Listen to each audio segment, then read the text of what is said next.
যেমন খুশি তেমন সাগর আমাদের নজরুল স্যার, আমাদের আপনারা এবং শাহরুখ স্যার, আজিজ স্যার, আপনারা এটা ডিসকাস করে প্রথম দ্বিতীয় তৃতীয় সিলেকশন করেন। এবং আমাদের ক্রীড়া শিক্ষক নজরুল ইসলাম স্যার, আপনার একটু দেখেন, সবাইকে দেখেন ওরা কি আপনার যাবেন, দেখবেন ওরা কি কোথা করেছে।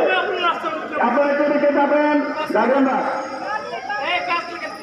উনি কি চাচ্ছেন? হ্যাঁ মুক্ত পানি দিতে পানি লাগবে, পানি এই যে একজন ফরমালিন মুক্ত সবজি নিয়ে আসবে।